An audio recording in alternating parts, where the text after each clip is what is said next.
kira-kira ada tantangan enggak Ustadz untuk berbakti kepada orang tua, sedangkan kita itu jarang di rumah. Mungkin orang tua pengennya di rumah, bahkan kadang-kadang itu ada Ustadz, anak yang istiqomah ngaji, tapi karena mungkin jarang di rumah dan lain sebagainya, mungkin ada satu kesalahan, akhirnya orang tuanya marah, terus kadang-kadang terlontar, keceplosan, percuma ngaji. Nah itu. Lalu kenapa kok kadang-kala ada beberapa oknum ya, tanda kutip tanda oknum ya, orang tuanya sampai nggak suka lihat anaknya ngaji ya, karena saya yakin seandainya saat itu ya Mas Kiki jadi Uwais Al-Qarani berada di dilema yang sangat tinggi ya, satu sisi pingin temu Nabi Muhammad, betul, apalagi di kampungnya Sayyidina Uwais Al-Qarani itu orang-orang yang cerita tentang siapa Nabi itu betul.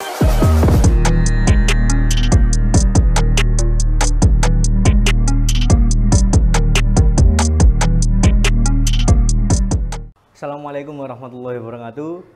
Alhamdulillahirrahmanirrahim. Kali ini kita bersama guru kita Al-Ustadz Khairuddin, dan beliau adalah salah satu santri dari guru kita bersama Sayyidil Habib Sholeh bin Ahmad Al-Aidrus. Kaif halukum ya Ustaz? Alhamdulillah, diberkahin, disenengin sama Allah, begitu pula kemudahan, keceriaan, kebahagiaan beserta antum semua. Alhamdulillah. Kali ini podcast Ustaz. Jadi kita ini dari tim multimedia ingin memberikan inovasi dakwah. Multimedianya Jamaah Rasulillah. Jamaah Rasulillah Ustaz. Memberikan inovasi untuk dakwah yang mana mudah-mudahan ini bisa diterima oleh umat Ustaz. Karena zaman sekarang itu kan zamannya sudah banyak yang lebih suka podcast. Apalagi anak muda. Kami ingin bertanya Ustaz. Kan kita ini kan dinaungi oleh majelis yang bernama Jamaah Rasulillah. Yang memang yang kita tahu dirintis oleh panjenengan.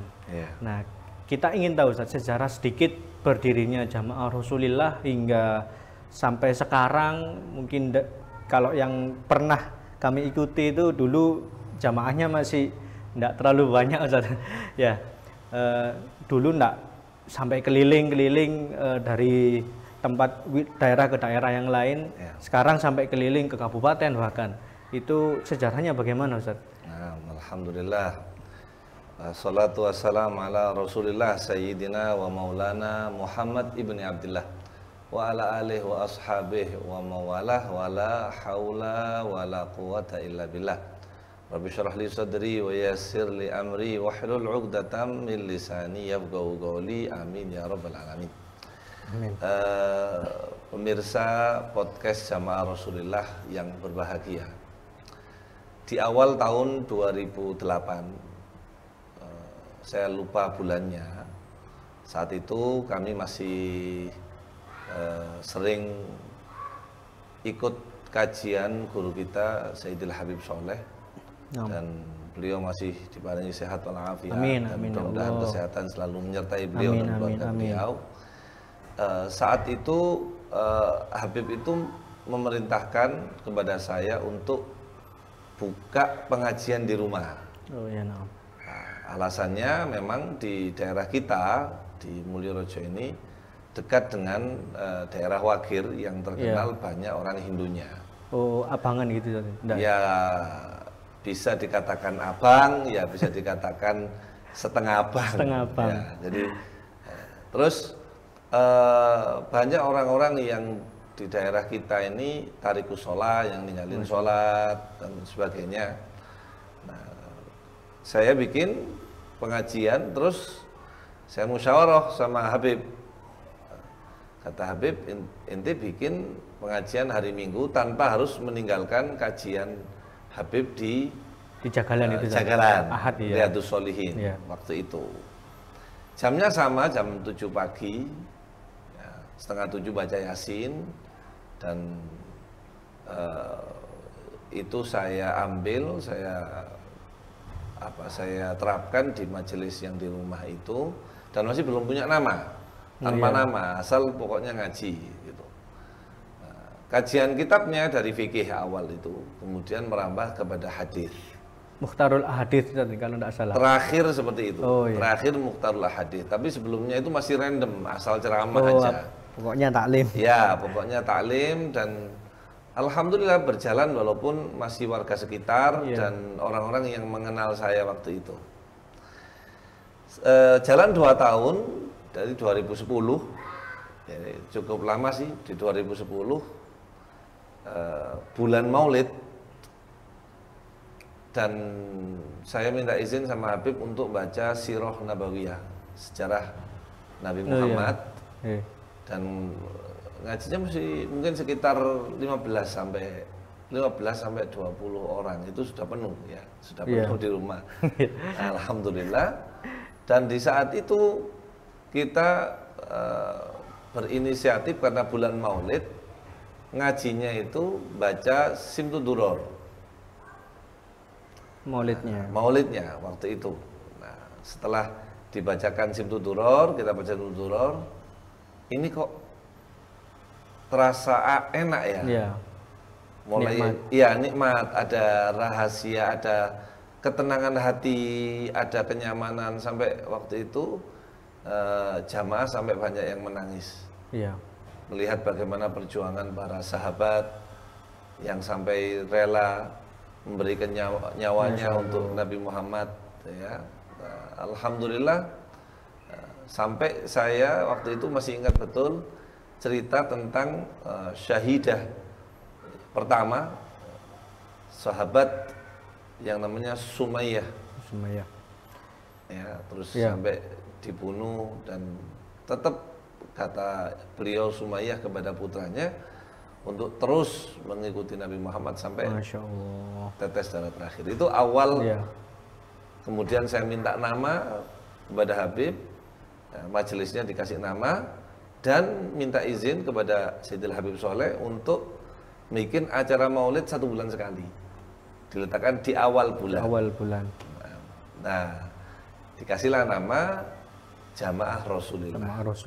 Jamaah Rasulillah. Jamaahnya Rasulullah Sallallahu Alaihi Wasallam. Yang menarik adalah hari Minggu, Ahad pagi, di saat semua orang lagi ingin nyantai, malah kita itu diminta atau disuruh oleh Habib untuk bikin majelis maulid. Itu yang hal nggak paling masuk akal di saat semua majelis dibikin malam hari supaya orang banyak yang bisa ikut karena kerja, jadi bisa ikut malamnya. Justru kita dibikinkan sama Habib Soleh untuk pagi hari. Ya, ujiannya besar. Ujiannya gede banget.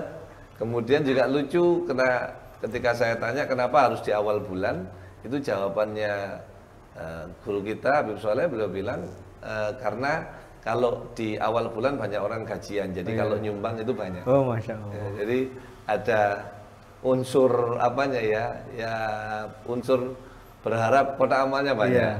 Tapi alhamdulillah bibarokatih, dengan berkatnya guru, kita punya guru, dengan kesungguhan teman-teman kru ya, termasuk multimedia yang ingin yang sudah merasa nyaman, aman, bahagia, merasa seperti keluarga di majelis kita di Jamaah Rasulillah, akhirnya ya ra'aitum ma ra'ait.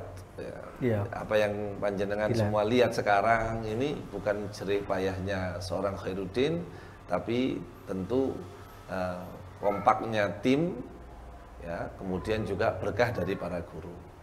Jadi kalau ditanya hari lahirnya Jamaah Rasulullah itu kapan? Berawal dari embrio tahun 2008. Bulannya lupa. Bulannya pasti lupa. Ya. Terus kalau tepatnya nama Jamaah Rasulullah yaitu di tahun 2010 di bulan Maulid saat dekat tanggal 12 Rabiul Awal. Seperti itu. Wallahu a'lam bishawab. Ya, alhamdulillah. Berarti dulu kita membaca Simtud Duror, Ustaz ya. Awal kita Simtud Duror. Berpindah ke Burdah. Ya mungkin kita pengen tahu, Ustaz, apa sih alasan terbesar Jamaah Rasulillah itu pindah ke Burdah, atau ada sir yang lebih untuk kita rasakan atau gimana, Ustaz? Ya, apa yang kami dapat dari guru-guru kami semuanya, semua maulid bagus. Bagus, iya. Semua maulid bagus. Ya, hatta sampulnya, hatta orang yang pengagumnya. Pengagum itu maksudnya dia nggak bisa baca maulid tapi dia seneng. Cuma seneng. Ya? Ada seneng. orang bikin maulid dia seneng. Iya. Itu semuanya indah. Masya Allah. Nah, dari awal Simtud Duror kita ngerasa nyaman karena alhamdulillah di saat itu jujur saja saya sebut di podcast ini, saat itu saya lagi booming-boomingnya di Riyadul Jannah. Oh iya. Dan banyak teman-teman vokal Riyadul Jannah itu yang kemudian ingin ngincipin. Iya. Akhirnya kita bikin nih sistem mirip dengan Riyadul Jannah. Tapi dengan sanad keilmuan, sanad ijazah ilmu yang saya dapat dari guru-guru saya sampai sambung kepada Habib Anis. Nah, berpindahnya ke Burda itu adalah ketika kita punya guru sakit. Ya, jadi ketika Ustadz Soleh gerah di rumah sakit itu, kita langsung merubah. Yang pertama Simtud Duror, kemudian baca Burda. Adapun cara membacanya kita adopsi dari Al Habib Hasan Al Kahf yang ada di Solo. Ya, karena menurut saya cara membacanya itu cara membawanya itu bawa kita itu kepada ketenangan, kedamaian, bukan hanya sekedar baca seperti umumnya, tapi ada apa? Ada rasa, ada cita rasanya lain gitu. Dan alhamdulillah cita rasa itu bukan hanya saya yang merasakan, betul, tetapi semua jamaah, semua jamaah, kru, bahkan sampai di titik orang yang dia nggak hadir di tempat tapi hanya lihat live streamingnya itu bisa ngerasain, gitu. Alhamdulillah ala dzalik. Walaupun sesekali kita juga merindukan baca Simtud Duror, dia ulami itu kita kangen juga, kangen kita qiyamnya, kangen mahalul qiyamnya, nggak menafikan itu, tetapi alhamdulillah kita berusaha untuk tetap istiqomah membaca Burdah ini. Mudah-mudahan jadi sebab saya dan antum semuanya dengan Burdah ini Allah selamatkan, amin, dari panasnya api neraka, Allah selamatkan dari kegundahan dunia akhirat. Amin ya rabbal alamin. Alhamdulillah.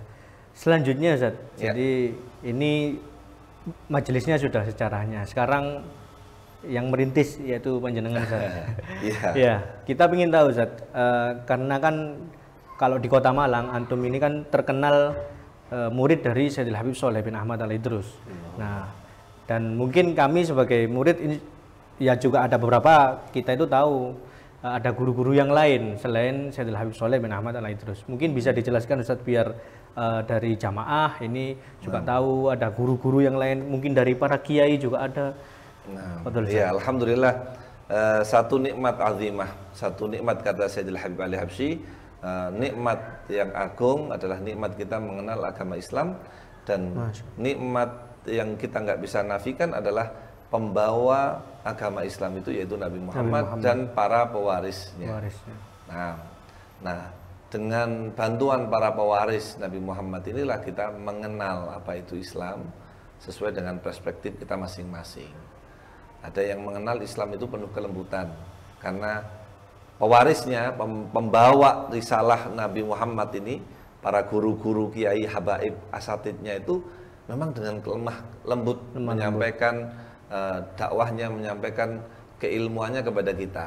Maka nggak heran sosok kita jadi sosok yang lemah lembut. Ada yang agak keras dan sebagainya, itu memang tergantung daripada pembawa amanah besar ini, guru-guru kita. Dan sebelum saya jawab pertanyaan ini, saya ingin berdoa khususnya untuk guru mulia kita Sayyidil Habib Sholeh bin Ahmad bin Salim Al-Idrus. Semoga Allah Ta'ala jaga kesehatan beliau, Allah bahagiakan beliau, Allah angkat derajat beliau setinggi-tingginya, Allah jadikan orang-orang sekitar beliau itu adalah orang-orang yang betul-betul ikhlas tanpa pamrih untuk mendekat kepada beliau. Amin ya rabbal alamin. Nah, kalau bicara tentang guru, saya berawal dari guru Quran saya. Guru Quran itu guru, orang Madura bilang guru tolang ya, guru yang pertama kali ngenalin itu Ustadz Ja'far Mergosono yang ada di Mergosono. Ya, beliau yang mengenalkan dengan sistem pondok pesantren atau TPQ lah, waktu zaman sekarang namanya. Kalau dulu namanya juga pondok juga. Dan di zaman saya itu anak mondok dengan anak yang tidak mondok itu porsinya lebih gede anak yang tidak mondok. Porsi itu maksudnya kecenderungan masyarakat itu pondok bukan passion, bukan gaya hidup, bukan kebutuhan, tetapi tempat naruh anak nakal. Oh, mindsetnya orang mindset dulu waktu itu, waktu itu. Sehingga kita mau nuntut ilmu dari mana? Dari langgar, musola, surau atau rumah. Kita masih nggak kenal TPQ. Nah, dan sebagaimana saya mendapatkan satu riwayat bahwasanya para sahabat dulu pun juga nggak mondok kan. Kalau kita bicara tentang lu anak mondok mana lu, gitu kan, seolah-olah dia bangga dengan pondokannya. It's okay, nggak apa-apa. Tapi kalau kita tanya para sahabat mondok enggak kan? Tapi para sahabat belajar ilmu agama kepada siapa? Nabi Muhammad. Pertanyaannya di mana? Di mana para sahabat ngambil ilmu kepada Nabi? Paling banyaknya di mana? Di Masjid Nabawi. Fil Masjid Nabawi. Maka turun-temurun setelah itu ilmu agama ini dipelajari di masjid. Dengan dibikin halakoh-halakoh. Maka pesan saya buat teman-teman semuanya, nggak usah malu kalau Anda nggak mondok gitu. Dengan nggak mondok tapi belajar ilmu agama di masjid dan sebagainya, Anda ini masih termasuk bagian orang yang mondok. Karena sahabat juga nggak mondok. Sahabat Nabi Muhammad SAW itu ngambil ilmu dari Nabi Muhammad di masjid. Kadang di rumah beliau, kadang di rumahnya sahabat, dan seterusnya seperti itu. Jadi jangan pernah setelah ini kita nganggap pondok lebih utama daripada yang tidak mondok. Tidak, tergantung siapa orangnya. Nah, kemudian itu guru Quran. Kemudian guru fikih saya waktu itu awal adalah Cak Said sebenarnya namanya itu. Ya, guru saya Cak Said sama Cak Sodik. Ya, orang biasa, cuman juga tidak nyantri juga, tapi alhamdulillah belajar takrib waktu itu. Matan takrib itu. Iya, matan takrib. Nah, kemudian saya belajar fikih lebih dalam lagi itu kepada Ustadz Sultan Rifai. Kacuk, mantu dari Gus Madsudi Dahlan. Dan saya sudah mengikuti kajian Gus Madsudi Dahlan kemana-mana beliau pengajian. Dari mulai Masjid Jamek, kemudian di Masjid Gang 5, Masjid An-Nur Kidul Pasar, ya. Itu saya sudah terus mengikuti. Ditambah lagi saya menghatamkan kitab Sulamut Taufik secara khusus kepada Romo Kiai Imam Asfali, Allah yarhamuh, di Kidul Pasar juga. Karena di zaman saya waktu itu sentral Islam itu tinggi kota ya, itu di Kidul Pasar. Banyak ulamanya. Banyak ulama-ulama hebat, kiai-kiai hebat, termasuk Al Habib Abdullah Maulahela punya majelis di situ. Dan sampai sekarang Romo Kiai Imam Hambali. Ya, seterusnya itu memang banyak. Jadi dan pusatnya ada di bahkan di Kidul Pasar di Masjid Nur. Dan saat itu masih awal pembangunan Al-Islami miliknya Romo Imam Asfali.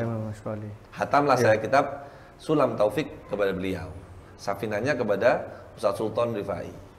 Kemudian belajar mulai menghafalkan Quran itu kepada Ustadz Abdul Aziz Mergosono. Ya, karena memang lahirnya di Mergosono, jadi di sekitarnya. Ya, itu pun saya lakukan karena orang tua saya menginginkan saya itu bukan mondok tapi kerja untuk membantu perekonomian keluarga. Dan itu saya kira masalah secara umum sih di masyarakat kita ya, dilema antara kerja atau mondok dan sebagainya. Itu iya, kalau boleh dibilang itu perjalanan religi lah. Ya, orang yang mana yang jelas pelajaran penting yang bisa kita ambil, orang bisa alim, bisa ngerti ilmu agama, nggak harus dia mondok. Tergantung kesungguhannya. Manjada wajada. Begitu. Pokoknya istiqomah. Istiqomah. Kemudian saya mulai mengikuti kajian setiap Jumat pagi kitab Nasoihul Ibad yang diasuh oleh Gus Madsudi Dahlan, Allah yarhamu, di pondoknya. Pondok. Dan itu tidak pernah libur, alhamdulillah. Nah, Di tahun 2000 awal, saya lupa ya tepatnya. Oh enggak, mohon maaf, di tahun 97. 97. Guru saya yang ngajarin hafal Quran, Ustadz Abdul Aziz, itu ngajak saya untuk ngaji kepada Habib Soleh yang waktu itu baru pulang dari kota Mekah Al-Mukarramah. Dan saya langsung masuk kelas nahwu beliau. Alhamdulillah masih bisa, maksudnya bisa. Langsung yang sulit saja, nahwu.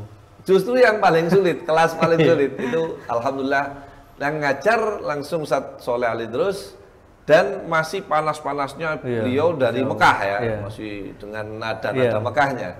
Nah, itu alhamdulillah saya mengikuti, dan setelah itu saya mulai tertarik belajar ilmu sampai lulus SMA.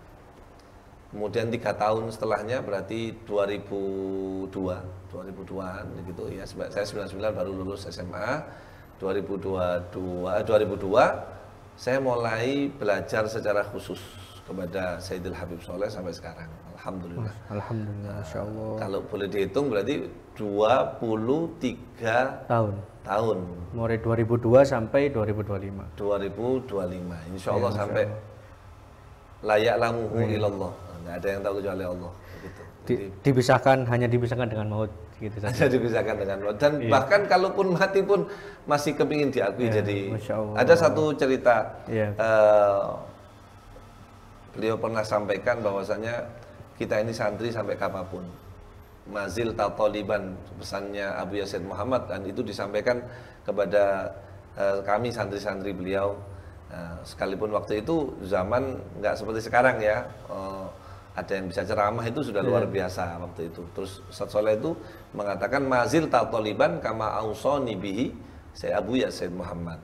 Nah, aku wasiatkan kepada kalian sebagaimana aku mendapatkan wasiat ini dari guruku Abu Yazid Muhammad yang mengatakan kamu itu tetap santri. Nah, di saat itu Mas Kiki, di malam 17 Agustus di siang hari ketika Habib Soleh waktu itu bikin pengajian di rumah beliau di Bareng, di malam 17 Agustus ya, berarti pagi pengajian, malam ada acara.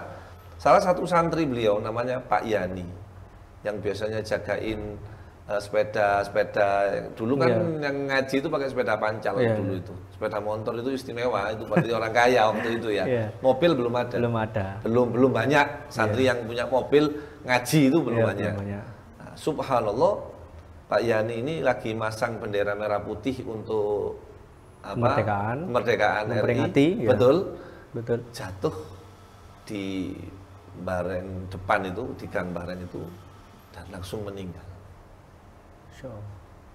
Dan ketika waktu itu Habib diberitahu, ucapan yang keluar adalah Masya Allah, innalillahi, telah meninggal salah seorang santri saya. Nah, di saat itu saya doa sama Allah. Diakui saja. Ya, diakui. Hanya jaga sepeda motornya orang yang ngaji. Diakui santrinya guru mulia Al-Habib Soleh, muhaddits, beliau ahli hadis. Bagaimana dengan yang nyari ilmu, nyantri dengan kesungguhan. Masya Allah. Dan itu suatu makom. Jika pas kita nggak ada, guru kita yang nyolatin, guru kita yang ngakuin kalau beliau adalah santrinya. Itu cita-cita saya. Yang mudah-mudahan beliau panjang umur, saya masih panjang umur juga. Amin. Ya. Amin. Itu mudah-mudahan teman-teman semua juga begitu. Harus punya cita-cita tetap santri sampai mati. Semoga kita semua juga diakui, Ustaz. Amin, semua ya Allah. Tim JR diakui muridnya. Amin, insya Allah. Dari kesibukan antum, berarti kan kesibukan antum ini banyak saja. Ada sekolah, terus dulu ya sekolah, terus taklim, terus selanjutnya kerja, sama taklim. Itu kan berarti kan banyak di luar rumah. Terus juga tadi kata antum kan orang tua ini lebih prefer atau lebih condong antum bekerja. Nah, kira-kira ada tantangan enggak Ustaz untuk berbakti kepada orang tua, sedangkan kita itu jarang di rumah. Mungkin orang tua pengennya di rumah, bahkan kadang-kadang itu ada Ustaz, anak yang istiqomah ngaji, tapi karena mungkin jarang di rumah dan lain sebagainya, mungkin ada satu kesalahan akhirnya orang tuanya marah, terus kadang-kadang terlontar keceplosan percuma ngaji. Nah itu bagaimana Ustaz, kita itu tetap bisa berbakti kepada orang tua, sedangkan yang bilang orang tua kita. Iya. Nah, dan perkataannya kan semacam agak ngembosi ngoten Ustaz. Iya, nah, betul, itu betul. bagaimana Ustaz? Ngurangin semangat. Ngurangin semangat Ustaz. Iya. Jadi gini, alhamdulillah waktu itu ayah saya dan ibunda saya itu sama-sama orang pendidikan ya. Oh iya. Jadi ayah itu pernah ngajar di salah satu SMA di Kota Malang, dan ibunda saya itu guru TK. Jadi sama-sama orang pendidikan. Berarti harus sekolah, wajib sekolah. Intinya gitu, sekolah, ya. Intinya sekolah. Tidak ada keinginan waktu itu untuk mondokin anak dan sebagainya. Tidak ada basic Islami yang tradisional ya. Iya, betul. Dari keluarga. Iya, ya. ada. Tapi orang baik-baik, keluarga orang baik-baik ya. Terus ngelihat saya begitu semangat waktu itu belajar bahasa Arab, terus bawanya ke keluarga itu kalau disuruh tanpa mengurangi prestasi sekolah yang ada. Alhamdulillah Abah itu dukung. Malah kalau saya nggak ngaji, saya masih ingat betul kata-kata beliau saat waktu itu kita Eptanas ya, UAS lah kalau sekarang. Itu biasanya kan kita orang tua kan pasti minta izin ngajinya libur nih, libur aja deh, nggak usah ngaji ya, belajar fokus supaya nilainya bagus. Ayah saya malah bilang begini, ngaji yo, eman, Masya Allah. barangkali barokah ngaji kata beliau, nilaimu api. Masya Allah. Dan itu saya pegang betul gitu. Iya betul. Jadi sekalipun hujan deras, waktunya Eptanas ngaji, itu saya berangkat ngaji ke Ustadz Ja'far, baca Quran waktu itu. Dan betul saya tepati, pulang saya belajar, karena saya takut nilai saya jelek. Jadi alhamdulillah, mungkin karena ridhonya Allah beserta ridho orang tua ya. Terus kita nggak ngecewain dari sisi nilai itu, kita buktiin ya memang prestasi, sehingga orang tua fine-fine aja. Nah begitu pula dengan pekerjaan ya, bekerja, kemudian asal tanggung jawab yang ada di rumah tidak terbengkalai, saya kira siapapun orang tuanya itu pasti akan dukung 100%, karena semua orang tahu, sekalipun orang tuanya ini preman atau orang tua yang nggak baik ya, mereka tahu jalan surga itu agama. Iya. Ya, jalan menuju surga itu ya agama Islam. Ya sudah itu, mereka tahu. Nah, lalu kenapa kok kadangkala ada beberapa oknum ya, tanda kutip tanda oknum ya. Orang tuanya sampai nggak suka lihat anaknya ngaji. Ya karena aplikasi dari ilmu yang mereka kaji itu tidak diaplikasikan kepada kehidupan di rumah. Iya, betul. Mungkin tanggung jawabnya di ke orang tua nggak baik, kemudian nggak menunjukkan.